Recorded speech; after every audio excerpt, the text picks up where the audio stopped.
Well, je suis tellement excitée que ce podcast est commandité par... Eros et compagnie. Yes! On a un commanditaire, Dante.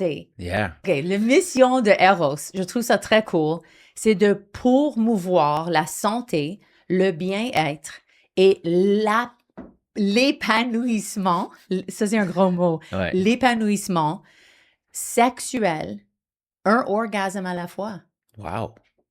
C'est noble. C'est inspirant, ça. Yeah. Ouais. Alors, merci Eros pour être notre commanditaire.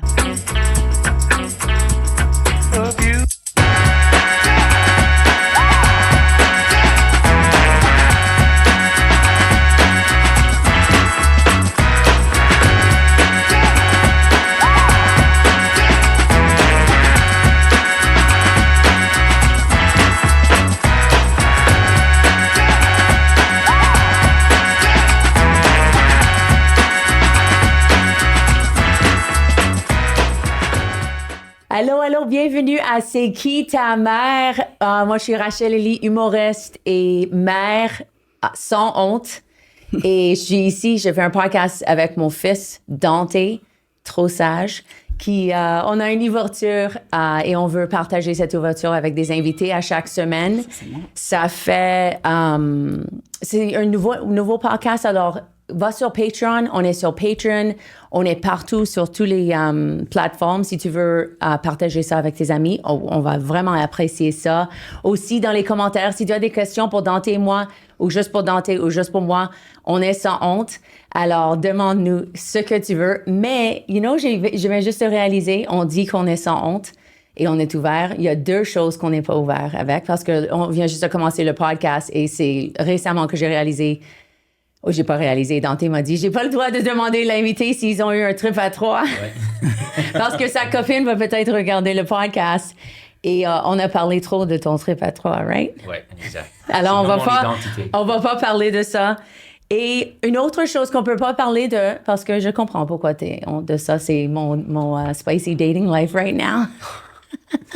Ouais. OK, t'es gêné Ben même non, quand c'est pas je dis honte, spicy. c'est pas honte, c'est juste Awkward? plus... c'est un peu awkward, oui. Ou plus que comme... À cause du fait que la séparation de toi et mon père, c'est récent, Oui. On dirait que pour un enfant ou pour un jeune, c'est comme un peu... c'est touchy de balancer, être comme l'ami de ton parent et le support de ton parent, mais aussi être quand même leur enfant. Je pense que je suis pas encore au point où je suis complètement ton ami. On est encore enfant et parents. Et c'est quelque chose à apprendre et à gérer. Et ça va prendre du temps, mais... Peut-être un jour, tu peux me demander des conseils de dating, mais not yet. Well, c'est intéressant aussi parce que je parle de ça dans mon acte et moi et toi, on a parlé de ça parce que ma mère, quand j'avais 13 ans, ma mère a divorcé et elle me donnait trop d'informations. She was like, do you want to talk about sex? And I was like, dégueulasse! Even thinking, ta mère n'est pas supposée d'avoir plus de sexe que toi, mais ça, c'était le cas. Mais je pense que généralement, on est prêt à parler de quelque chose quand je suis prêt à parler de ça sur le stage aussi. C'est intéressant notre façon de décider comme quand tu es prêt à entendre quelque chose. Et c'est délicat. Oui, absolument. Mais je dois cacher une partie de ma vie and I'm okay with that. Well, je suis tellement heureuse de faire un podcast avec toi, Dante. Comme j'ai dit, ça fait 2 ans que je voulais faire ce podcast et c'est vraiment cool parce qu'on parle tout le temps dans la semaine et then, soudainement, on a beaucoup à partager sur le podcast et il y a beaucoup de choses qui sont arrivées cette semaine et la semaine passée aussi. Oui, absolument. Tu es dans le milieu de beaucoup de choses. Et Dante a 24 ans, alors il est comme... Je dis toujours, avant 26 ans, je sentais que mes émotions étaient toujours partout. Alors, c'est normal. Si ce matin, j'ai dit, you're a hot mess, and you are. Oui, vraiment. J'apprends le hard way que l'amour, c'est comme... le best feeling dans le monde et le plus mauvais feeling dans le monde tout au même temps parce que je fais longue distance avec ma copine et ça fait maintenant presque 2 ans qu'on est ensemble et presque tout ça c'était longue distance et c'est quelque chose à gérer. C'est pas une situation qui est nécessairement normale pour 2 personnes qui sont en amour. Ils veulent être ensemble tout le temps. Tu dois même régler les problèmes. C'est pas juste régler les problèmes en personne comme beaucoup de couples. Tu dois les régler sur FaceTime, sur texto. Et moi, je suis vraiment un overthinker. Et dans ma pensée de la semaine, je pensais à parler être dans le moment présent. Parce que hier, j'ai eu une vraiment bonne journée. La journée avant ça, j'ai eu une journée super difficile. Et je sais que la différence entre les deux, une des affaires, c'était que la journée où j'étais vraiment dans la merde, j'étais comme la version de moi qui était dans le passé. C'était comme moi, le overthinker, l'un qui est insécure avec le sous-estime de soi qui est vraiment bas. J'étais dans cette mindset, mais ensuite, hier, j'étais vraiment dans le moment présent. Je focusais sur la musique que j'écoutais, sur ce que je faisais cette journée-là, de voir mes amis. Et je pense que c'est te rendre à un point où tu es dans le moment présent pour chaque affaire que tu vis, c'est tellement spécial, mais c'est difficile. Well, on a parlé de ça aussi, que tu fais ça sobre. Tu fumes pas les drugs, tu bois pas, presque pas. Quand les gens t'offrent des shots, tu dis non merci. Like, tu as pas vraiment beaucoup de vices. Alors, je pense que ça, c'est plus difficile. On a parlé avec un humoriste de ça, même, qui a dit que quand il avait ton âge, il consumait weed tous les jours, 5 fois par jour. Comme ça, c'est plus normal. C'est pas une bonne chose nécessairement, mais tu dois savoir que quand tu décides d'avoir une vie complètement sobre, ça veut dire que tu vas sentir tout dans ta vie. Ça va être encore plus extrême, you know? Et tu as pas toujours tu peux écrire dans ton journal, tu peux prendre soin de toi, manger bien, faire tes entraînements et tout ça, mais ça veut pas dire que tes émotions vont partir. Ils sont encore des fois plus élevés, you know? Absolument. Et juste, même, je vis tout seul et comme être tout seul pour beaucoup de la journée. Je pense que je suis quand même habitué à être tout seul, mais quand tu es tout seul, tes pensées sont toujours avec toi. Il y a des fois du monde qui sont peut-être en couple pour toute leur vie parce qu'ils veulent pas être tout seul ou ils voient toujours des amis. Like all the time, il ne veut pas faire des affaires tout seul. Mais on dirait que j'aime être tout seul et j'essaie de me forcer d'être tout seul parce que ça me force de confronter mes démons.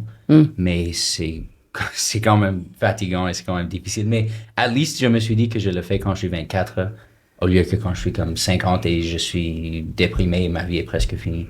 Yeah. Well, see. Excuse-moi, j'ai juste réalisé. J'ai juste réalisé how that sounded. Ça, c'est pas du tout ce que je voulais. Well, sur cette note, je suis très heureuse de présenter notre invitée que je pense que tu la connais de Le Bordel. Il me reste 2 ans à vivre. Oui, exact. Je pense qu'on a rencontré juste au début quand j'ai commencé dans l'humour, ça fait peut-être 2020. Alors, je l'adore comme humoriste et une bonne amie à Mélanie Couture. Hello. Bienvenue. Merci, C'est qui merci ta de recevoir. mère? C'est beau de vous voir parler ensemble. C'est très beau. En fait, quand j'ai décidé d'accepter l'invitation, c'est parce que moi, mon garçon, il va avoir bientôt 9 ans. Fait que j'ai fait, oh tiens, je vais aller apprendre. J'ai hâte un jour, on peut l'inviter sur le podcast oui, aussi. certainement. Parce que s'il y a quelqu'un qui a un enfant qui est game à venir sur le podcast, on aime les inviter. Mais... En ce moment, je garde mon enfant loin des réseaux sociaux puis de la réalité puis de la vie virtuelle. Mais si un jour il est rendu à l'âge d'être capable de donner son consentement et que vous faites encore le podcast, on s'en reparlera. S'il n'est pas mort. Comment est-ce que toi, tu gères tes émotions? Parce que moi et Dante, on parle beaucoup de ça. Moi, je fais méditation, j'écris dans mon journal. Il y a beaucoup de choses que moi, j'ai développées pour que je suis pas triste tous les jours, mais... Moi, je suis un peu comme Dante. J'ai besoin des moments de solitude. Premièrement, c'est les moments qui rechargent ma batterie, là, quand on a un métier qui est très social. Fait que je me sens siphonnée de tout bas, de tout côté. Fait qu'à un moment donné, j'ai besoin d'être seule. Puis c'est dans ces moments-là que je suis capable d'avoir assez de réflexion. Tu sais, dans le sens que souvent, l'émotion que tu penses que t'as n'est pas celle-là. Fait que tu fais comme, OK, bon, ben je suis en train de vivre ça, comment ça je me sens de même? Puis là, tu fais comme, tu te sens pas de même à cause de ça, tu te sens de même à cause de ça. Fait que tu sais, c'est juste... Puis pour arriver à faire tout ce chemin-là, il faut que je sois seule. Ce qui est des choses qui sont plus difficiles quand tu as un enfant en bas âge. Mais moi, j'ai un conjoint avec qui je suis avec le papa de l'enfant. Puis on a un mini chalet camp, tu sais, qu'on peut aller se ressourcer si on a besoin en famille ou en solo, chacun de notre bar. Fait que, tu sais, ça nous permet de... Fait que quand c'est plus difficile puis qu'il y a des moments qui sont plus rock'n'roll, je pense que ces 2-3 jours-là passés à creuser, juste creuser. Puis quand ça devient comme trop chaotique, je vais aller avoir une psychologue qui va me donner un coup de pouce, là, tu sais. Il y a des gens, des fois, tu sais, que tu appelles quelqu'un puis tu fais c'est quoi le numéro de ta psy parce que je pense que je vais avoir besoin de juste un peu que tu sais, quand on s'est rencontrés, c'était en plein début COVID, là. Fait que ça, pour le métier qu'on faisait, c'était un petit peu plus difficile. Puis ça justement, j'étais jamais capable de mettre le doigt sur la bonne émotion. Fait que, tu sais, je pense que de mettre le doigt sur la bonne émotion, puis après ça, ça me va, là. Tu sais, une fois que j'ai compris qu'est-ce qui se passait Mais il faut juste que des fois, j'arrive à le comprendre. Là. Fait que c'est ça.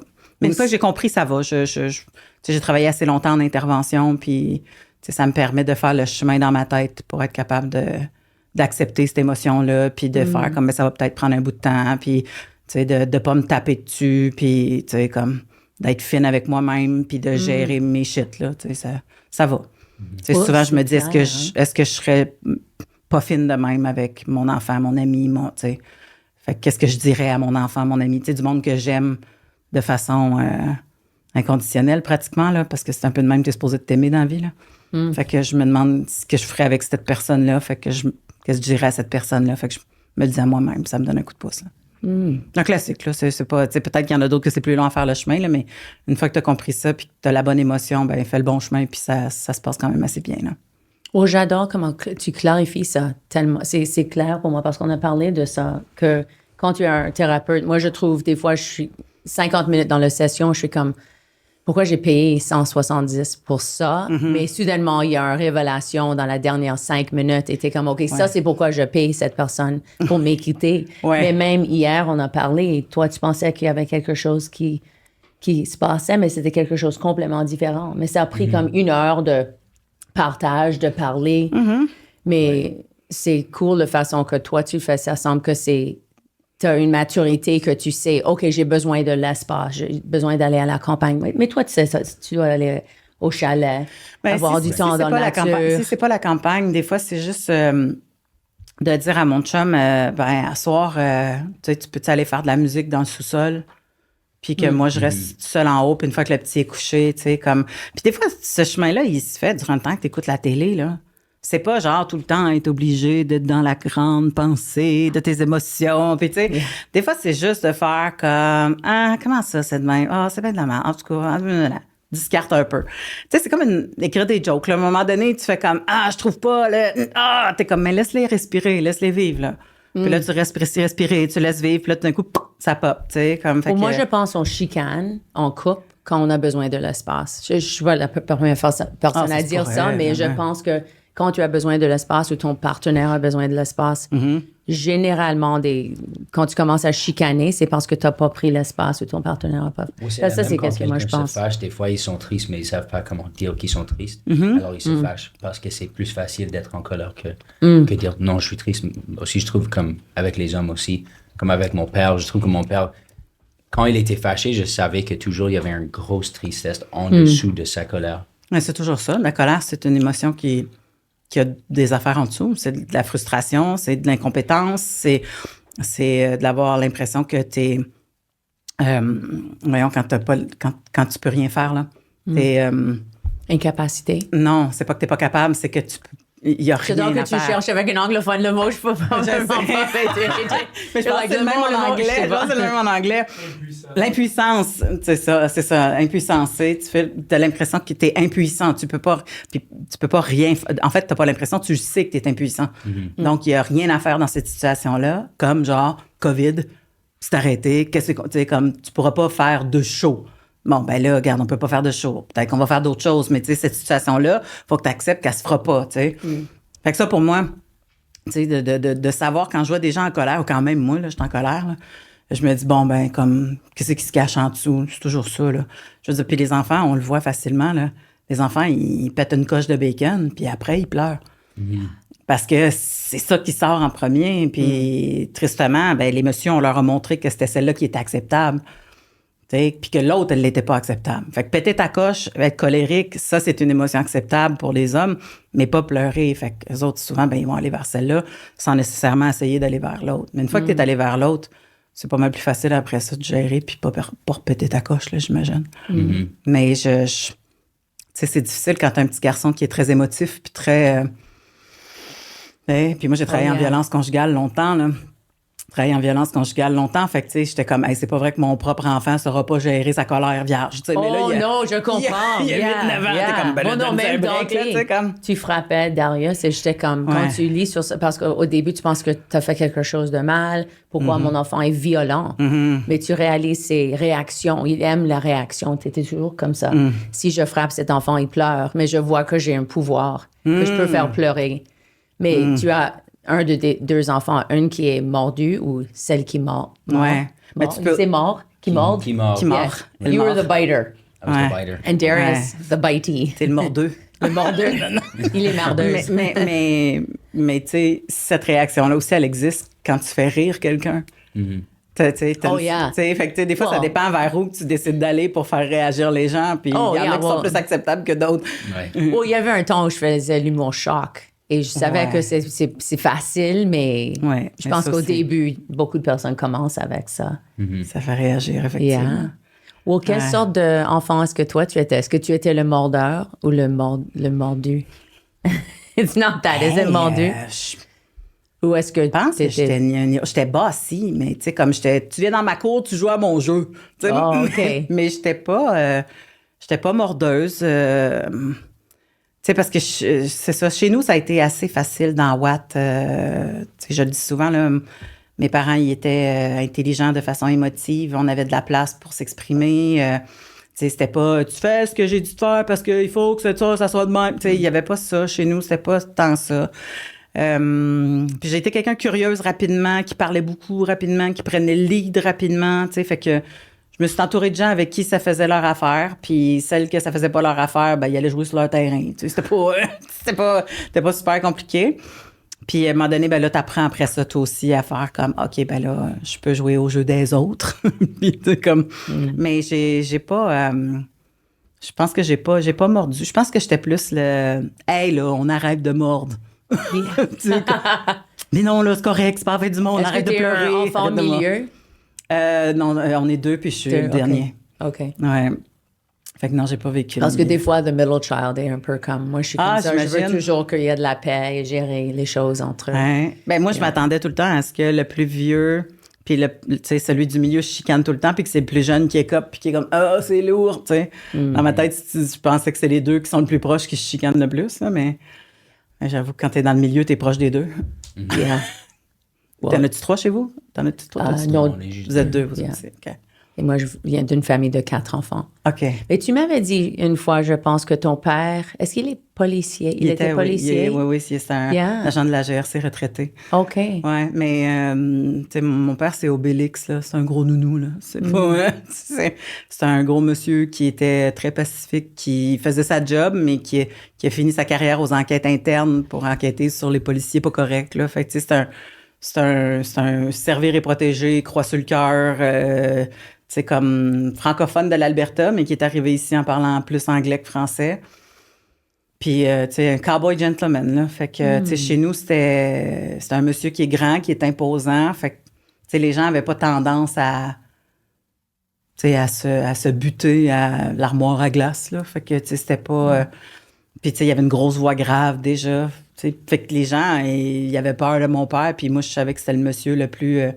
fun, puis doux, puis wrestling on the carpet. Tu sais, on faisait de la lutte le dimanche matin. Je faisais des tours de moto avec lui. Il venait voir mon ballet jazz. Tu sais, comme c'est pas... fait que c'est ça. Puis avec mon frère, ben il était au hockey avec mon frère. Il coachait. Tu sais, c'est un monsieur impliqué, sociable, sympathique, qui aimait avoir du fun. Fait que, tu sais, ma mère était plus disciplinaire chez nous. Là. C'était pas... On dirait que mon père, justement, étant donné il fallait qu'il fasse respecter la loi, que quand il arrivait à la maison, il était comme « c'est lourd ». Fait qu'à part avoir entendu mon père une couple de fois faire « knock it off », j'ai pas entendu souvent grand-chose, là, tu sais, comme c'était pas...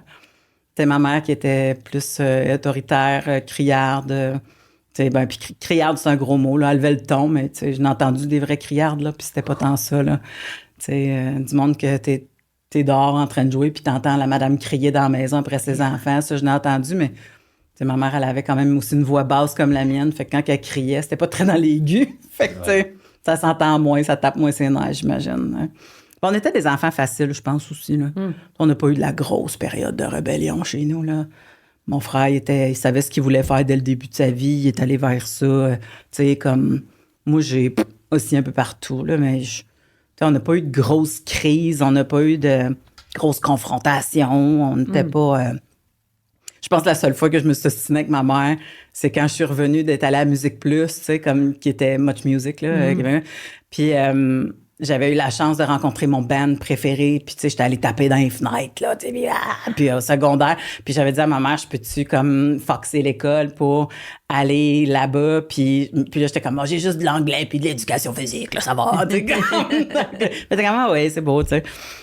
Fait que je suis allée, puis rendue au soir, j'étais supposée d'avoir un gig de gardiennage, tu sais, parce que je gardais dans ce temps-là, puis j'avais appelé la dame, tu sais, puis j'avais dit, est-ce que je peux essayer de trouver quelqu'un d'autre, parce que là, ça retarde, mais j'étais à ça de rencontrer mon idole, blablabla, blablabla.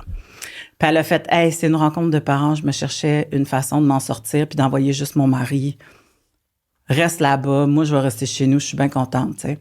Mais quand je suis revenue chez nous, de ne pas avoir respecté mon engagement, là, ma mère était fâchée, là, elle était fâchée, là, franchement, c'est pas comme ça qu'on t'a élevé, Ça a été ma grosse rébellion parce que j'ai fait, en tout cas, c'est la plus belle journée de ma vie, puis peu importe ce que tu vas dire, ça n'enlèvera pas mon bonheur! Puis là, je suis partie, puis j'ai claqué à la porte de ma chambre, tu sais. Mais pas de grandes conséquences. Non.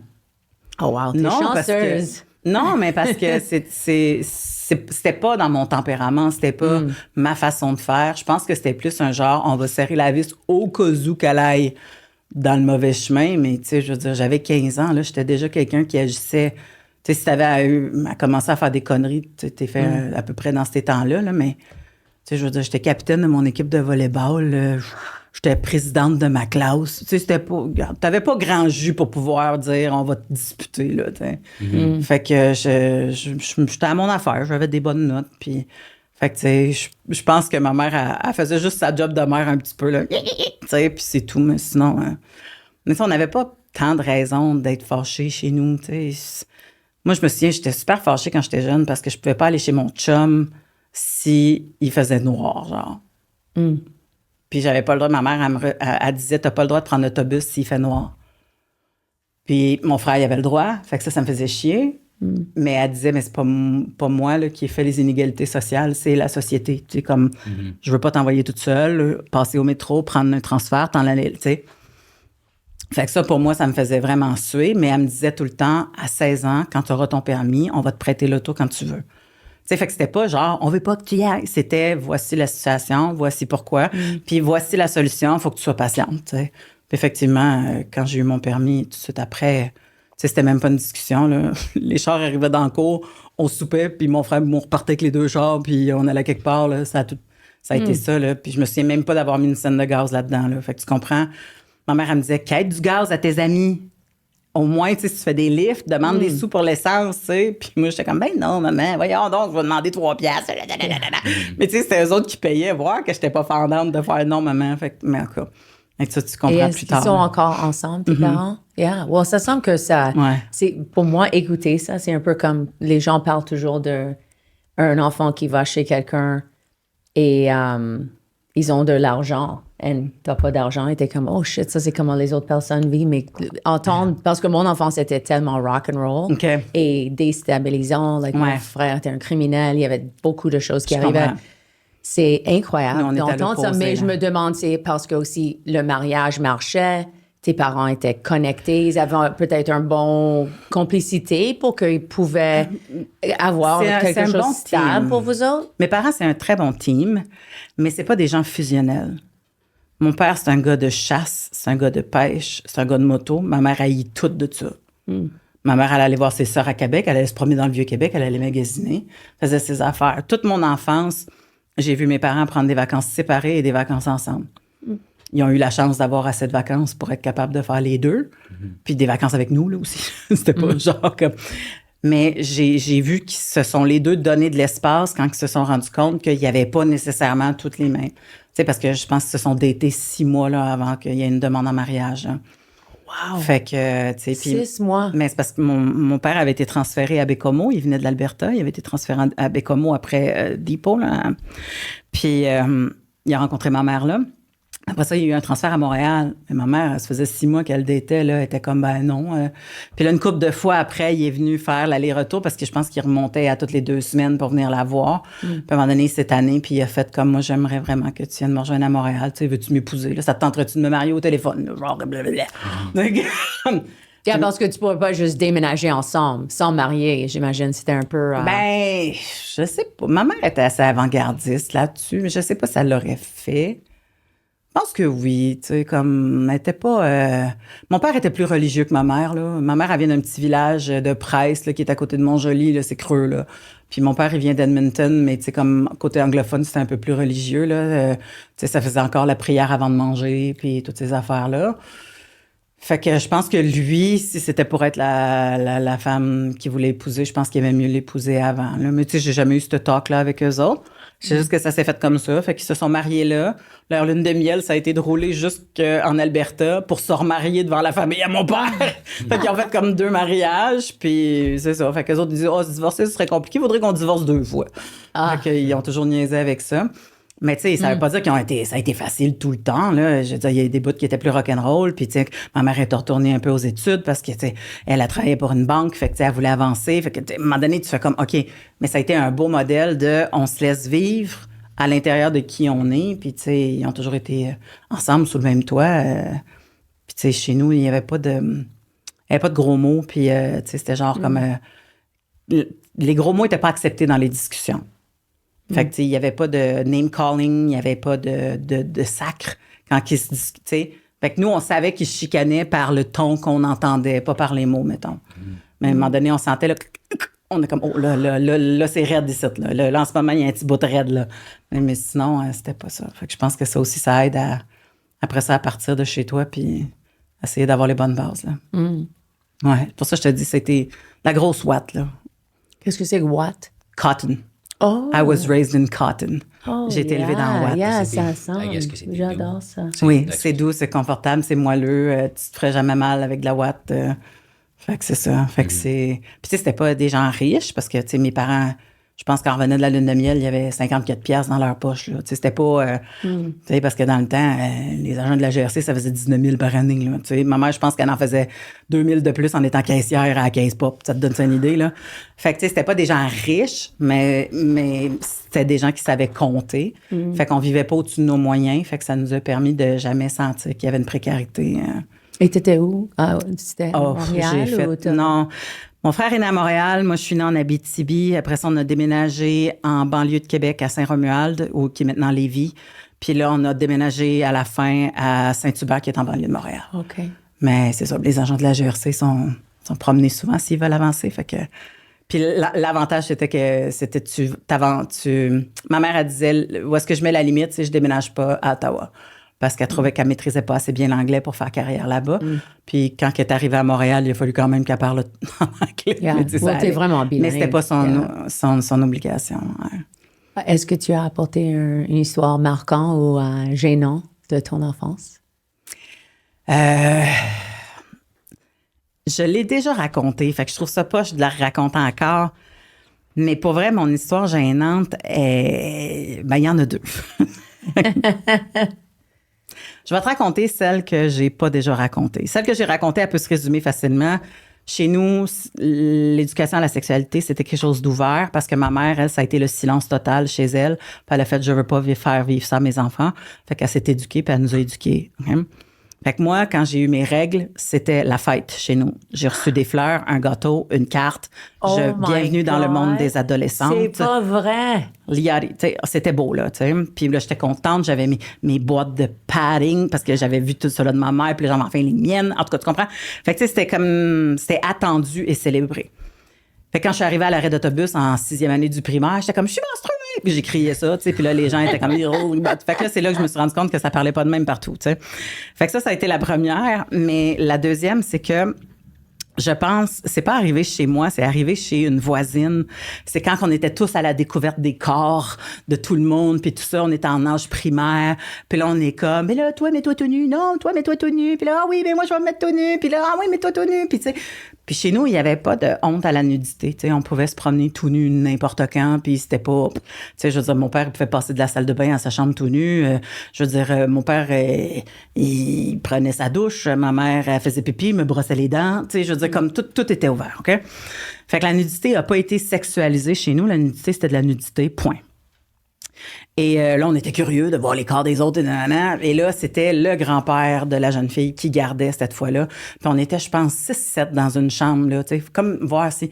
Puis là, il y en a une couple qui se sont déshabillés, puis il y en a d'autres qui voulaient pas, qui étaient assis sur une chaise dans un coin, puis qui nous regardaient, puis qui étaient fâchés. Puis là, à un moment donné, le grand-père est rentré, tu sais, puis il a fait, là, ça suffit. Puis là, j'étais tout nu dans le garde-robe, j'étais comme, j'attendais, puis j'étais super mal. Puis finalement, tu sais, c'est comme, là, j'ai fait, j'espère qu'il dira pas à ma mère, j'espère qu'il dira pas à ma mère. Mais je me suis rendu compte en vieillissant que si c'est le genre d'affaires qui arrive chez vous, c'est malaisant de le dire aux parents parce que t'as l'impression qu'en tant que parent, toi, t'as pas fait ta job. Oh yeah! Fait que là, t'es comme shit. Fait que là, j'ai réfléchi à dire si moi, ça l'arrivait à un moment donné que mon gars est en train de jouer avec des amis, mettons, dans le sous-sol puis qu'il se mettait tout nu, est-ce que j'avertirais les autres parents, tu sais? Puis je n'ai toujours pas trouvé la réponse parce que sincèrement, je trouve ça tellement naturel que je voudrais pas qu'il y ait un autre petit kid qui se fasse taper dessus si ses parents considèrent pas que c'est naturel, tu sais. Ouais, mais finalement, ils ont pas dit quelque chose. Non, non. Si on dit à mes parents ils ont fait Yeah. Fait que je sais pas. Fait que je sais pas. Faudrait que je demande à ma mère. Parce que, tu sais, elle pourrait me le dire. Peut-être qu'elle me dirait, je m'en souviens plus. Yeah. Probablement que ce serait ça. Je m'en souviens plus.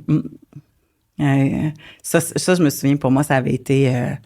je m'avais fait prendre là, à faire quelque chose. Là. Puis ça, pour moi, ça avait été gênant. Là. Ta mère a décidé de t'élever plus ouverte. Je pensais à ça aussi parce que je pense que moi, j'ai fait la même chose avec Dante parce que moi, j'étais tellement vierge jusqu'à 22 ans et personne parlait de sexe. C'est juste ma mère qui était le cougar, mais aussi, je voulais pas parler de sexe. Mais je me demande si tu es élevée avec une ouverture, est-ce que tu es plus... Comment est-ce qu'on dit promiscuous? Est-ce que tu prends plus de risques? Est-ce que comme sexuellement, est-ce que tu penses que tu n'avais pas de honte, alors tu étais juste comme... non, parce que tu vois, moi, j'étais vierge jusqu'à 21. Fait que, oh, really? Même si tu pourrais... oui, mais j'avais plus de réponses. J'avais plus de... Tu sais, je l'ai faite avec la personne avec qui ça me tentait de le faire. Je l'ai faite dans des belles conditions. Puis avant d'arriver à le faire officiellement, là, la totale, tu sais, comme je savais que j'avais le droit d'apprendre d'autres affaires. Moi, ça me... Encore aujourd'hui, ça me dépasse qu'on pense que la première fois que tu te ramasses tout nu avec quelqu'un, il faut que tu ailles de A à Z. Pour moi, c'est beaucoup, ça. C'est énorme, tu sais. Je veux dire, comme il y a moyen de se ramasser tout nu avec quelqu'un, découvrir des corps, puis de faire comme, OK, on peut redescendre, ou tu sais, comme, ou de faire, hey, découvrir des corps, un peu d'oral, ou un peu de finger, tu sais, un peu, tu sais, toutes sortes d'affaires, puis à un moment donné, de faire, OK, ben là, on est peut-être rendu là. Mais tu sais, de faire de A à Z d'une shot, je trouve ça tellement énorme pour quelqu'un qui, en plus, reçoit beaucoup de stimuli en même temps, puis commence à faire comme, il y en a beaucoup trop, il y a trop de choses.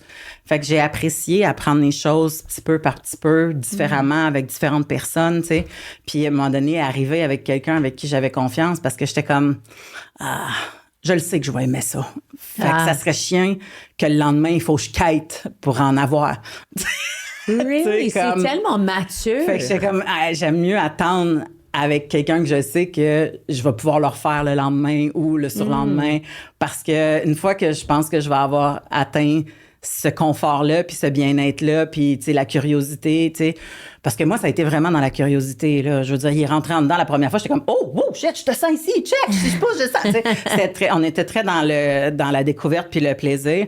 Fait que, tu sais, pour moi, ça, j'étais comme, OK, je vais vouloir leur vivre différemment, je vais vouloir leur vivre avec, tu sais, comme, parce qu'il y a 20 millions de façons de le faire, là. Fait que j'aurais trouvé ça poche de faire comme, OK, tu l'as fait, puis après ça, tu fais bye, puis moi, je veux plus te revoir, puis là, t'es comme, c'est compliqué, là, des fois, là, de retrouver quelqu'un avec qui tu as confiance, tout ça. Ou tu as resté avec cette personne pour longtemps? 2 ans. 2 ans, OK. À peu près 2 ans. Ouais, fait que c'est ça. Mais c'est funny qu'on a des parallèles, mais c'était pas pour les mêmes raisons. Comme moi, j'ai resté vierge jusqu'à 22 ans parce que j'attendais pour l'amour. Premièrement, pour mariage. Finalement, j'étais comme, fuck it, I'm looking for love. Mais c'était parce que j'avais peur aussi de sexe. Moi, j'ai vraiment appris de mon père. Mon père disait, like, in a way, catholique. C'était moins un choix, I guess, pour toi. C'était moins un choix et c'était juste, je veux pas être comme ma mère qui est là. Ça, c'est pas bon. Mais maintenant, je vois que ma mère était libre. Elle avait sorti d'un mariage. Elle voulait pas même être mariée. Elle était dans une maison célibataire quand elle avait 21 ans. Alors, c'est mariée pour les mauvaises raisons. Alors, je comprends, c'est sa liberté, mais moi, j'ai choisi mon père strict.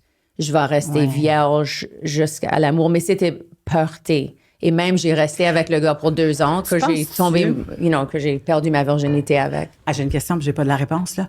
Mais tu penses-tu que en tant que fille, tu dis, j'aime mieux être comme mon père parce que je cherche des hommes, puis les hommes vont aimer mieux qui moi je suis? Tu sais, dans le sens que, tu sais, je veux dire, on a tendance à aller vers ce que notre père aimerait qu'on soit, parce que si on veut chercher des hommes, puis on veut que les hommes nous aiment, ben on veut avoir tendance à imiter plus le modèle du monsieur que de la madame. Oh, 100%, parce que le choix était, si je deviens comme ma mère, premièrement, je suis avec mon père le week-end. Alors, ça veut dire que je ne veux pas rester avec mon père le week-end parce que je ne peux pas sortir le week-end. Oui. Et aussi, c'est vraiment dégueulasse comme expression, mais if they can get them, s'ils peuvent avoir le lait gratuitement, pourquoi ils vont acheter la vache?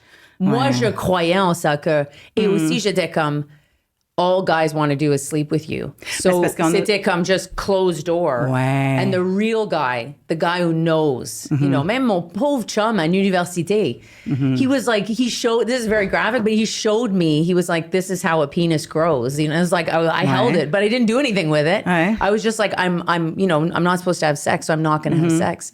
Mais et j'ai trouvé l'amour et la première personne que j'ai perdu ma virginité avec, c'était très positif. C'était une expérience vraiment beau entre nous, mais c'était pas l'amour. And I was like, oh shit, now I want traffic, but I'm with someone who loves me.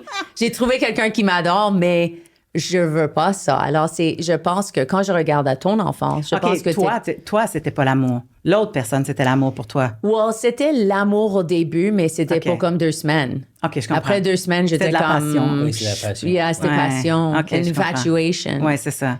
C'est comme... Il y a beaucoup de différentes étapes. Mais je pense que la façon que toi, tu as vécu ton enfance, c'est cool parce que tu étais vraiment ouvert sexuellement et maintenant, tu as rencontré quelqu'un et tu es comme, OK, I've sold my wild oats, now I want to settle down.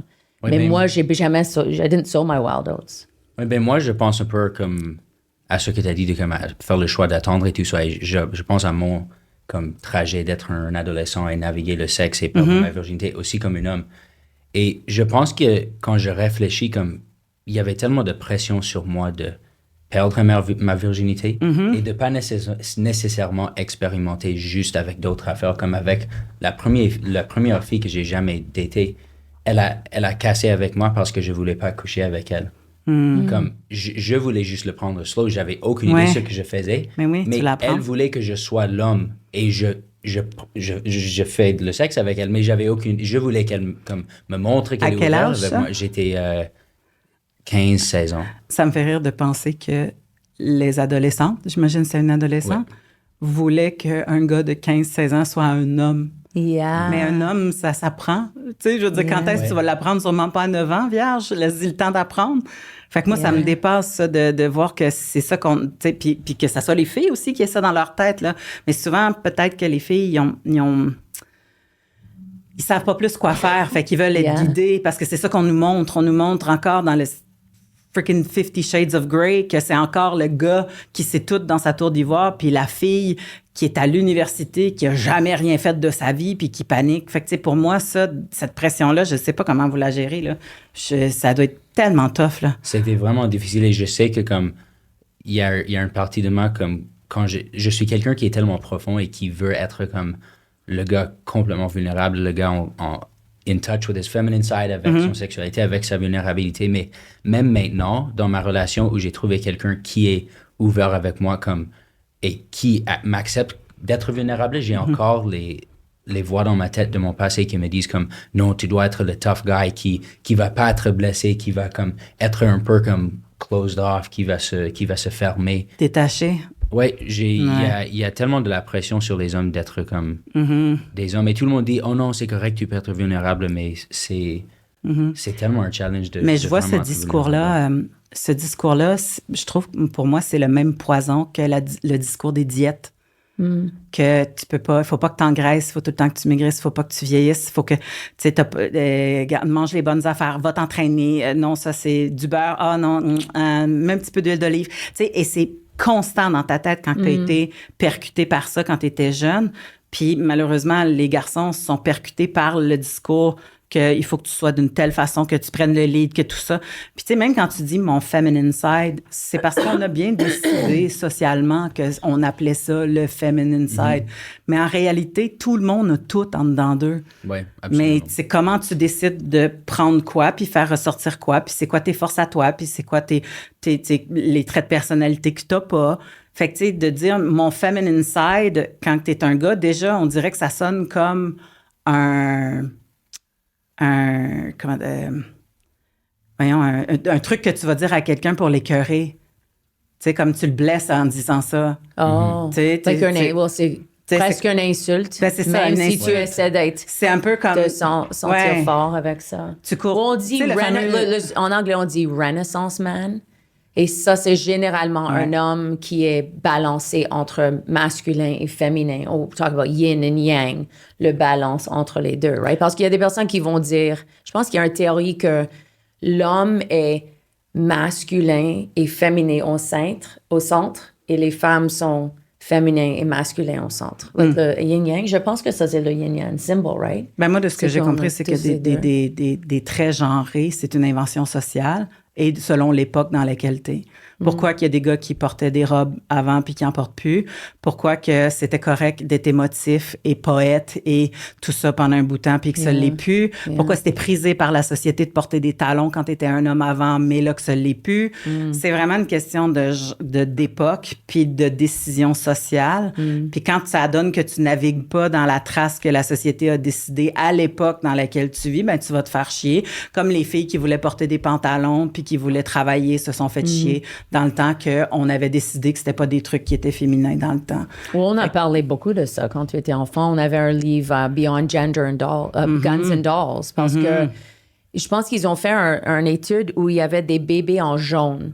Parce qu'ils ont réalisé que tu peux vraiment faire des décisions quand ils sont en jaune. Parce que, genre Simpson jaune ou habillé en jaune? Ils voulaient regarder les enfants et faire des études parce que généralement, si tu vois une petite bébé fille qui pleure, tu dis elle est triste. Si c'est un bébé homme, un bébé garçon, tu dis qu'il est fâché.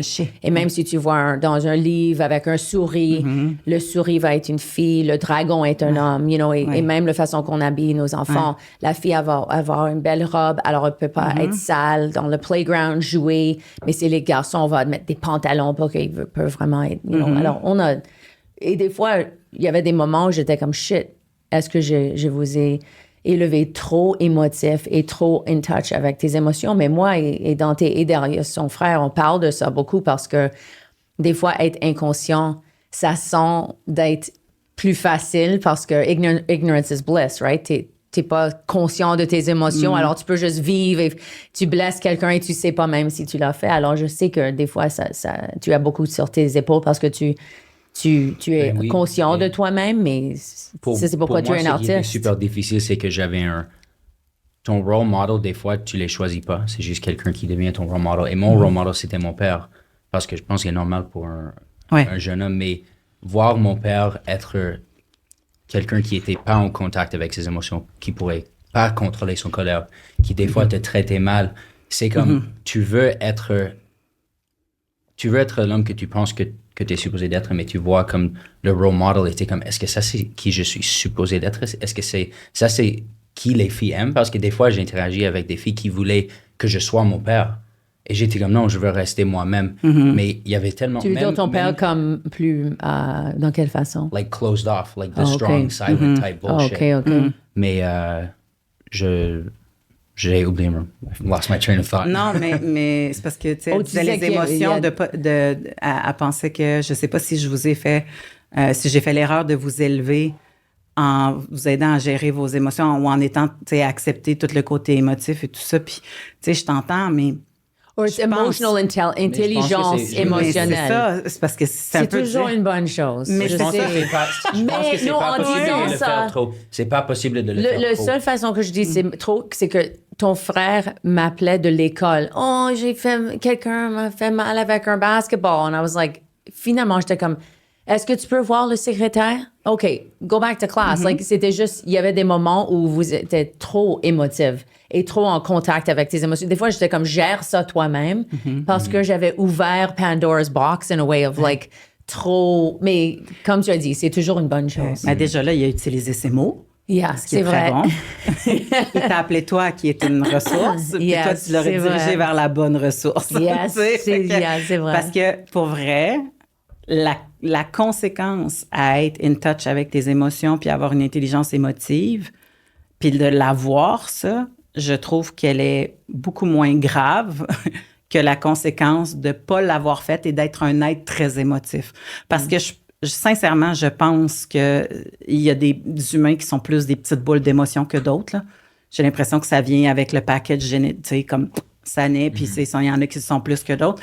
Puis si ça donne que tu tombes sur quelqu'un qui ne l'est pas beaucoup, tu sais, moi, l'ami de mon garçon, là, il passe par-dessus son ventre, il freine, s'il a freiné trop sec, il passe par-dessus son ventre de bicycle, il fait une roulade, il est comme « Aïe, j'ai mal! » Puis il rembarque son bicycle, puis c'est fini. Moi, mon garçon, ça serait une demi-heure de là, j'ai peur, là, j'ai eu mal. Oh mon Dieu, que j'ai eu peur quand je suis.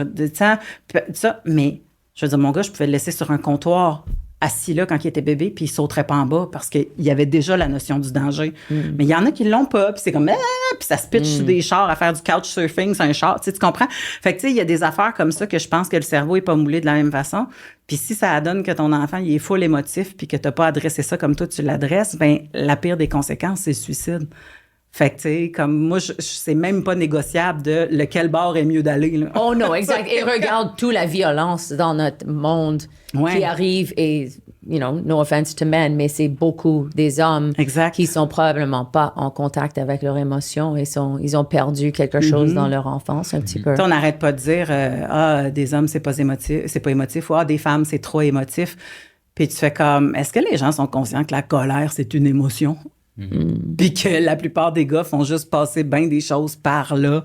Puis que, je veux dire, comme c'est pas plus acceptable ça que n'importe quelle autre émotion, que pleurer dans un meeting ou varger sa table dans un meeting, c'est la même affaire. Mais il y en a un des deux que tu fais comme, oh, c'est le boss, on va se calmer. Puis il y en a une autre qui est, oh mon Dieu, elle est plus capable de se gérer. On ne sait pas pourquoi qu'on la suit. Fait que, tu sais, puis pourtant, c'est la même chose. C'est deux émotions, puis c'est deux émotions qui sont en display publiquement. C'est juste qu'il y en a une des deux qui a été plus acceptable chez les messieurs. Puis pour moi, ben ça fait des messieurs qui sont pognés avec cette marde-là. Là. Fait que... En parlant d'émotions, est-ce que j'avais coupé ta parole? Je suis consciente que tu n'avais pas fini. Qu'est-ce que tu disais? Non, ça va? Non, j'ai perdu mon train of thought. Oh, OK. Ouais, Parce qu'on... J'ai essayé de le ramener, mais yes, ça n'a pas exact. aidé. J'ai entendu, tu as dit deux expressions. Péter la coche. Péter une coche, oui. Péter une coche et aussi faire le crise de bacon. Est-ce que tu as peut-être une expression que tu veux partager avec nous? Et péter une coche, ça veut dire comme freaking out?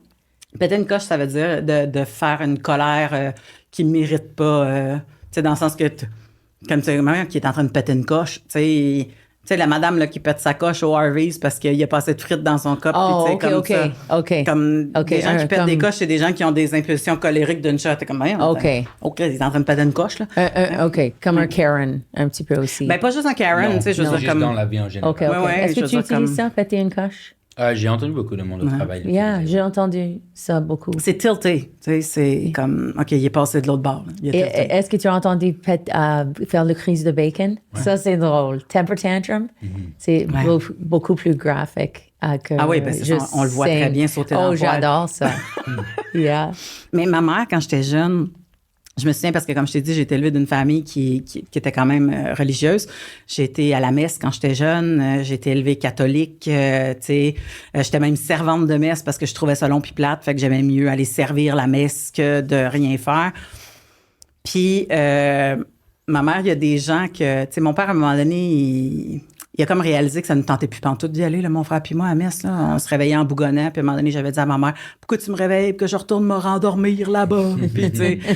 Puis là, ma mère était comme, hey. Fait qu'elle dit à mon père, si tu veux que tes enfants aillent à la messe, elle dit, moi, j'y tiens pas tant que ça. Mais elle dit, si tu veux, elle dit, c'est toi qui vas aller les réveiller. Parce qu'elle dit, je suis tannée, moi, de faire face à toute cette affaire-là. Fait que, je pense que mon père a abandonné l'idée, mais à un moment donné, elle a dit, tu sais, tes enfants, elle dit, à tous les jours, ils se promènent avec les valeurs de ce qu'on a installé, là. C'est sois gentil avec ton prochain, sais, comme aide ton prochain. Elle dit, nos enfants, je les vois pas faire du mal à personne, puis nulle part, là. Fait que, elle dit, je pense que ça va. On leur a pas nécessairement passé la fouet, mais on leur a passé les valeurs qu'on voulait leur passer. Elle dit, contrairement à des mangeux de balustrade ou des mangeux de balustre. Fait que les mangeux de balustre, ça, c'est revenu souvent dans ma famille. Hey, regardez le mangeux de balustre. Puis ça me faisait rire parce que je savais pas trop c'était quoi, mais une balustre, c'est le banc d'église, tu sais. C'est comme le bord du banc d'église. Fait que, tu sais, quand tu arrives à l'église puis que tu t'agenouilles avant de rentrer dans le banc, là, il y a la balustre, tu sais, que tu montes ça. Oui. Puis les mangeux de balustre, c'est comme s'ils étaient tout le temps à genoux en train de devant tu sais, tout le temps à être devant l'église, tu sais, comme, puis ils sont toujours là à prôner Dieu, mais après ça, bon, ben, ils arrivent chez eux, puis là, ils sont comme, hey, elle est-tu conne? Je suis pas capable de l'endurer. Puis là, tu sais, comme, ils font du pied-à-pièce d'un bord, puis après ça, tu sais, je veux dire, comme, tu sais, je veux dire, les gens qu'on a souvent vus dans les églises, c'est bien les mafiosos, là. Tu sais, je veux dire, c'est bien connu que tu fais comme, hey, ça va, tu sais, fait que pour moi, le manger de balus, ça expliquait bien. Je trouvais que ça illustrait bien des gens qui en faisaient trop, puis qui n'en faisaient peut-être pas assez en dehors de l'église, là. Mais quand ils arrivaient à l'église, ils mangeaient les balustres, puis... Mangeurs de balustres. C'était même pas des mangeurs, c'était des mangeux. Mangeurs de balustres. Parce que les mangeurs, c'est trop bien dit. C'est le bon français parlé, mais le mangeux, là, c'est villageois, là. Mangeux de balustres. Hey, lui, tu manges de balustre. Est-ce que tu as utilisé ça récemment ou non? Non. Non, mais c'est un peu comme un licheux de cul. Oh, licheux, OK. Mais tu sais, plus religieux, mettons. Ah, OK. Est-ce que tu peux shuffler ça? Oui, je peux. Mélanger. Je peux brasser les cartes. Brasser les cartes. Let's talk about sex, baby. Let's talk about you and me. Let's talk about all the good things and the bad things that make me. Say maybe. Are you sure? Yeah. Maybe. Yeah. I don't think so. Yeah, say maybe. Oh, look at you correcting Say me on a maybe. song I've been singing for 50 years. Non, mais c'est maybe. All the good things and the bad things that may be. No, Yeah. that make me. Non, c'est maybe. Dante, I'm going to check that. I don't think it's Say true. maybe. Well, bienvenue à notre segment de Eros et compagnie. Yeah. Et c'est toi qui vas ouvrir un cadeau. Yes. Mais je suis vraiment honorée d'avoir cette commanditaire. C'est trop cool. Et s'il veut un rabais, comment est-ce qu'il peut avoir le rabais? Alors, tu peux utiliser MER15 sur leur site web erosetcompagnie.com pour avoir un rabais. Yay, it's Christmas! Noël avec Eros. Ou Oui. c'est ma fête? OK. Est-ce que ça, c'est awkward pour toi, Dante, que j'ouvre des cadeaux de sex shop en avant de toi? Non. OK. Oh, le magicien! OK, non, c'est awkward. Yeah! oh, come on! Dante, come on! Mais c'est une réalité, right? Moi, j'ai eu mon premier Ça a l'air vibrateur c'est comme, à un peu comme un 45 brosse à ans. dents. Yeah, you're right. Peut-être tu pourrais utiliser ça pour Ouais. ça. Eros et compagnie vous offre aujourd'hui le magicien. Il s'agit d'un rassemblement de 3 jouets le plus populaire en un seul. Le petit trou est un jouet à pulsion d'air. You can turn it on. Mais on peut Pour pas le brancher. clitoris, la petite boule est un joueur vibrant clitoridienne. How do you know that word? Clitoridienne. How do you know that word? Je sais pas. Oh, clitoridien. Odien. Et Ok. le manche est également vibrant, permettant une vibration externe ou interne. Disons qu'il porte vraiment bien son nom. C'est le magicien. Oh, here we go. Mais maintenant, comment est-ce qu'on l'arrête? Alors, voilà. Nice. Too cool. Yeah. Well, check out leur site web, eros Et compagnie.com. et compagnie.com. Et bonne écoute. Ouais. Dante, on va faire des rapid fire Go. questions, OK? À ville ou campagne? Pour habiter ou pour Pour si ta préférence pour vivre. ville? Matin ou soir? Soir. Cappuccino ou latte? Latte. Hein? Planifieur ou spontané? Pardon? Planifieur ou spontané? Spontané avant d'avoir un enfant, planifié après avoir un enfant. Pomme ou orange? Pomme. Pain brun ou pain blanc? Pain brun. Ça, c'est pas si rapide. Quand ton savon chez toi, est-ce que tu gardes le bouchon fermé ou c'est ouvert? Pour les armes de vaisselle. Ah, c'est un squeeze, il n'y a pas de bouchon. Ah, OK. Mais si tu avais, est-ce que tu as déjà eu ou Fermé, parce que j'ai tendance à tout le temps faire renverser les affaires, puis il y en aurait partout dans mon armoire. Oh, funny. Que Dante garde fermé, moi, j'ai toujours ouvert. Non. Et toi, Olivier? Ouvert. Lydia! I love it. All the disorganized. Non. Forêt ou plage? Plage. Tôt ou en retard? Tôt. J'aime mieux tôt qu'en retard. Le policier m'a bien drillé à la ponctualité. Les vaches ou les amandes? Les vaches ou? Ou les amandes? Ou lait d'amande, lait de vache. Chien ou chat? Man, c'est tough de me dire ça parce que j'ai des chats, mais c'est juste une question qu'on n'est pas apte à s'occuper comme il faut d'un animal en ce moment. Fait que si j'avais à choisir chien, mais genre quand je vais avoir du temps, là. Comme, ouais. Or ou argent? Argent. Ouais. Et réglisse rouge ou noire? Rouge. Rouge. Non, rouge. Les personnes qui aiment pas noir, moi, on est une famille de réglisse noire. oui. Mais non, mais c'est parce que vous avez Et jelly jamais beans. vous avez jamais pris de brosse à Zambuca d'abord. Oh, yeah. T'as besoin de prendre une brosse à Zambuca puis vomir ta Zambuca pour plus rien savoir de la réglisse noire. C'est Mais toi, dégueulasse. tu as vu Zambuca à dégueulasse. l'université, hein? Non. Non. Dante, tu avais une question pour Mélanie? Oui, je me demandais, ça serait quoi comme une conseil que tu donnerais à la version plus jeune de toi-même?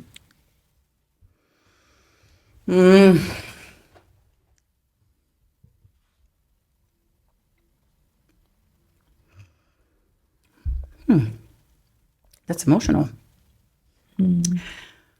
Tout ce que tu vas voir dans les magazines, la mode, les interdictions qu'on fait sur les corps gros, le heroin chic, le supermodel stuff, tout ça, ça donne que c'est juste l'époque dans laquelle toi, tu as été adolescente, puis que tu vas voir, ça va changer plus tard, puis que de porter des leggings, c'est pas la fin du monde, puis que t'écœures pas personne, même si t'as entendu toutes les jokes possibles que des grosses, ça devrait jamais être en leggings. Fait que dis-toi que c'est juste une phase, puis plus vite que tu vas accepter que toi aussi, tu as le droit de mettre des affaires qui sont réservées aux minces, puis plus vite, tu vas faire la paix avec le corps que tu as. Je pense que c'est ça, je dirais. Mais quand tu es dedans, tu ne sais pas que plus tard, ça va changer. Fait que là, je l'avertirais. Je dirais, tu vas voir, ça s'en vient, c'est mieux. Puis capote pas, le monde va, à un moment donné, paniquer sur le gros cul de Jell-O. Puis après ça, Jell-O va devenir le cul modèle. Mais pendant un bout, le monde va faire comme, mon Dieu, qu'elle a un gros cul, c'est donc bien pas beau. Puis c'est là que tu vas comprendre, en allant en Guadeloupe, en allant en République, que tout ça, c'est social, c'est temporel, c'est selon les codes, un peu comme le féminin puis le masculin. Là. Fait que ça, tu vas voir, c'est juste parce que toi, ça donne que tu es né là, à cette époque-là. Mais ça sera pas si pire que ça, tu vas voir. Ouais, je pense que je me dirais ça. Nice. Ouais. Première fois que j'étais en Espagne, ça, c'est qu'est-ce que j'ai appris parce qu'il y avait des femmes qui avaient presque pas de vêtements, mais des gros, gros seins. Et moi, j'avais toujours, j'étais petit, mais je cachais mon corps. J'avais comme un one piece. J'aimais des bikinis. Ouais. Et quand j'ai vu comme, wow, c'est pas vraiment comment tu regardes, c'est ton attitude et comment tu sens en toi, que c'est comme, c'est confiance. Si tu as une confiance en toi, tu peux, la beauté va, je pense. Oui, puis non. Je suis d'accord avec toi quand on est dans un environnement où est-ce qu'on sent plus safe de le faire. Exemple, C'est vrai. justement en Espagne, en Guadeloupe, en République dominicaine, où est-ce que tu vois des filles du pays le faire, où est-ce que ça te donne la confiance de faire comme, oh mon Dieu, ici, il n'y a pas personne qui va te regarder avec mépris ou qui va faire les 20 millions de jokes de « arc mes yeux, je peux pas croire que tu me soumets à ce corps-là, c'est donc ben dégueulasse, check la grosse vache sur la plage ». Tu sais, on les a tous entendus ici, là. Fait que, tu sais, quand tu arrives dans un endroit où est-ce que tu fais « Ah, ici, la société n'a pas la même réflexion. » Tu sais, combien de fois j'ai entendu « Hey, la gorda! » Puis que ça n'a jamais été une insulte. Puis, ou la vieille, ou la grosse, ou tu sais, ce n'était que des caractéristiques des gens. Fait que c'est la façon que tu vois la patente. Fait que, tu sais, je pense aussi que de remettre ça juste sur les épaules de la personne, puis sa confiance en elle, c'est tough quand tu arrives dans un endroit où Yeah. est-ce que socialement, on a un regard qui est très méprisant envers le genre de corps que tu as. Fait que, Well, tu sais, c'est- non, c'est- ramener c'est ça, très- on l'a ramené ici peu à peu. Je pense que plus on a voyagé, puis plus on l'a ramené ici. Mais pendant longtemps, le standard nord-américain était le standard anti-noir. Fait que c'était blanche, pas beaucoup de forme, très grande, mince, ben peut-être pas très grande, mais mince. Fait que, tu sais, parce que ça allait à l'encontre de tout ce qui était black, les gros seins, les grosses fesses, de tout notre héritage de notre pas bel héritage au niveau de l'esclavagisme et tout ça. Fait que, tu sais, ressembler à quelqu'un qui travaillait, qui était esclave, pour les Blancs, c'était pas correct, tu sais. Fait que nous, on était pognés avec cet héritage-là. Fait que, Ou tu sais, même, qu'est-ce qui est acceptable pour des femmes? Quel vêtements il peut mettre? Moi, mon père était Aussi. misogyne quand j'étais ado, alors c'est c'était lourd. toujours comme, l'idée de she's asking for it because of the way she's dressed. Ça, Ouais. c'était quelque chose de normal, que les femmes, moi, je croyais ça, que tu vas pas mettre un bikini parce que qu'est-ce qui va arriver quand Ouais. tu vas en Floride et tu as un bikini? Est-ce que tu vas être c'est ça. violée ou quelque chose? Alors, Ouais. ça semble, comme tu as dit, une combinaison de ouais. shaming, de différentes sortes de shaming. Mais peut-être dans des différents pays, c'est pas la même chose. Je sais que Exact. ma soeur, mon beau-frère est de Guyana. Et si À tu as Guyane. pris du poids, elle est toujours comme, oh my God, you look great, you put some weight on. And ma mère était comme, oh my God, j'avais perdu du poids. Mais c'est considéré une insulte ici, mais dans d'autres pays, ça va être, si tu es petit, c'est pas une bonne chose. C'est Mais pas là, quelque chose Tu sais, vraiment. je veux dire, la pression est pas mieux d'un bord ou de l'autre, là. Yeah. Parce qu'il y a des corps qui sont faits minces puis qui vont rester minces, puis de leur dire d'engraisser, c'est pas mieux. Puis il y a des madames dans des pays où est-ce que les femmes doivent avoir des rondeurs puis des formes puis des grosses fesses qui gavent leurs filles constamment pour qu'elles se trouvent un mari. Fait que, tu sais, ça reste tout le temps une histoire de patriarcat, là, le corps des femmes. Fait que, Oh my tu sais, God, c'est tellement cool. Je me Ouais. souviens, en Ouais. France, j'avais pris du poids. Peut-être j'ai raconté ça, mais j'ai retourné avec mes photos. Je les ai fait développer. Mon père a déchiré un de mes photos. He's like, oh, what did you do? Like, you gained comme weight. si t'avais scrappé ton You know? corps. Et même quand j'étais enceinte, les gens me parlaient de mon corps tout le temps. C'était quelque chose. C'est quelque Ouais, chose même, que j'y même dans les pense. relations, comme il y a tellement moins de pression sur les hommes, de comme les hommes mettent de la pression sur les femmes de rester parfait ou de pas changer. Mais ensuite, il y a tellement d'hommes qui se laissent aller, ils insultent leurs femmes, qui changent comme juste un peu. Mais comme les hommes, il n'y a pas de pression sur les hommes dans les relations, mais ils mettent de la pression sur leurs copines des fois ou sur les femmes. Moi, je pense que ta génération en vit beaucoup plus de pression que notre génération d'hommes. Ta génération d'hommes, là, de bulker, puis de se découper, puis d'aller au gym, puis tout ça, je pense que vous êtes pognés un peu avec un début de ce que nous, on vit depuis plusieurs années, tu sais, puis je veux dire, comme, c'est un gros mot, hein, se laisser aller ou pas se laisser aller, parce que... Yeah. Parce que, tu sais, je veux dire, le corps change tellement avec la grossesse, les hormones, des fois la maladie, des fois, tu sais, on le sait pas, des fois le stress, le manque de sommeil fait engraisser. Fait que, tu sais, des fois, tu fais, ben, je me laisse-tu aller parce que je travaille comme une débile à essayer d'élever mes enfants puis que je dors juste 5 heures par nuit au lieu de 8 heures puis là, mon corps, il veut se protéger puis j'engraisse. C'est-tu ça, se laisser aller? Tu sais, fait que, tu sais, des fois, il y a quelque chose de weird là-dedans qui pour moi, c'est vrai que c'est un double standard, là, mais c'est aussi passer à côté de la réalité qu'il y a plein de choses qui changent dans la vie puis que ça fait pas de sens que nos corps puis notre sexe restent pareil éternellement, là. Mais bon. On est presque à la fin, mais je me demandais... C'était tellement intéressant, tout ça. I love it. Est-ce que tu avais une question pour Dante ou pour moi ou pour tous nous deux? Oui. En fait, j'aimerais savoir... en fait, j'ai pris pour acquis que ta mère était une référence quand tu avais, mettons, des questions peut-être par rapport à la vie amoureuse ou sexuelle ou des choses comme ça. Qu'est-ce qu'elle a fait pour que toi, tu la vois comme une référence puis que tu aies envie d'y parler?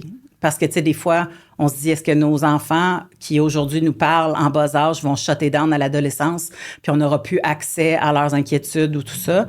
Tu sais, fait que je me demande, est-ce qu'elle a fait quelque chose qui a fait en sorte que tu as senti que le canal était ouvert puis que tu t'es senti à l'aise ou... Je pense que comme elle, at least pour ma mère, elle a jamais caché ses émotions. Comme, no matter si elle avait comme, si elle était triste, si elle était en colère, si elle était contente, elle était toujours comme vraie avec moi. Elle jamais essayé d'être comme fausse avec ses émotions. Elle était toujours quelqu'un vrai. Et aussi, comme je me souviens que comme quand on était au chalet, comme une famille, on faisait le skinny dipping ensemble. Mon père marchait tout nu, ma mère marchait tout nu, similaire à toi. Et aussi, comme je me souviens que une des premières fois que j'ai masturbé, mes parents ont réalisé, parce que j'ai utilisé l'huile de coconut et ça allait tout sur la douche. Mais Et on avait un système septique ouais. aussi. Mais au lieu c'était de me pas faire mal. sentir, comme, like, ashamed d'avoir fait ça, ils m'ont acheté de la lubrifiant et l'ont juste La bonne, laissé à sur l'eau. mon lit. Et ils étaient pas comme trop intrusifs et ils m'ont laissé me Ton découvrir intimité. en privé, mais en même temps, ils étaient toujours là pour dire comme, si jamais tu as besoin de quelque chose, je suis ici. C'était pas comme ils disaient, on doit parler de le sexe, on va parler de le sexe. C'était plus comme, ils laissaient un livre pour moi de découvrir, où ils disaient, je suis ici. Et ils me laissaient comme mon espace de me découvrir, mais aussi de les avoir comme une référence si jamais. Oh, ça me fait pleurer un petit peu. Mais je ne pouvais pas marcher nu au chalet skinny dipping. But I guess I did.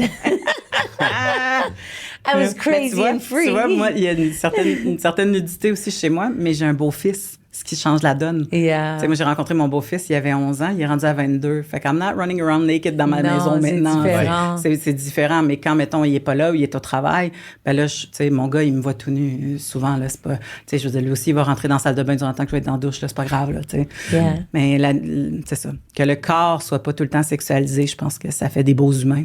Oui, absolument. Ouais. Et je viens juste de voir ton show. Qui Oui. était hilarant, Merci d'être venu à ma excellent et première. touchant. Comment est-ce que le public peut trouver à tes dates? Tu as un site web? MélanieCouture.com, c'est assez facile. J'ai pogné mon .com rapidement, moi. Fait que MélanieCouture.com. Puis là, il y a il y a un petit break un peu là, pour l'été qui s'en vient avec les festivals et tout ça.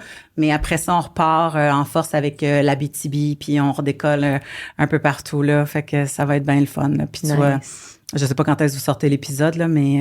Probablement en septembre, octobre. Ah ben tu vois, je vais déjà... Fait que je pars pour l'Abitibi. OK, parfait. Et tu es sur TikTok, Instagram. Tu as un podcast aussi? J'ai un podcast qui s'appelle Les Fallops. On a pris une petite pause pour me permettre d'arriver justement à lancer ce spectacle-là à un moment donné. Veux pas, il faut faire des choix là, au niveau des priorités de travail puis de famille. Yeah. Fait qu'on a pris une petite pause, mais il y a presque 175 épisodes disponibles pour les gens qui l'ont pas découvert. C'est avec Eric Preach. Puis c'est un podcast où est-ce qu'on invite des spécialistes par rapport à la sexualité, des fois par rapport à la neuropsychologie, puis aussi juste nous deux des fois. Puis des fois des humoristes qui viennent nous parler de comment ils ont appris la vie amoureuse, affective, sexuelle, tout ça. Là. Fait que tu sais, c'est très, très varié, mais c'est bien le fun à faire comme podcast. Les Fallops. Great! Ouais, Et merci Dante a publié plusieurs chansons sur Spotify. Il est un rap artist. Comment est-ce qu'on peut trouver ta musique et aussi sur les réseaux sociaux? Sur Instagram, c'est live_from_the_inferno. Sur Spotify, c'est juste Dante avec un accent aigu, je pense. Dante. Accent aigu. Ouais. Mais c'est ça. Aussi, moi, je suis en rodage. Tu peux trouver mes billets sur racheleli.com. Je suis sur TikTok, Instagram, partout. Aussi, si tu veux demander une question à Dante ou moi ou nous deux, tu peux le mettre dans les commentaires.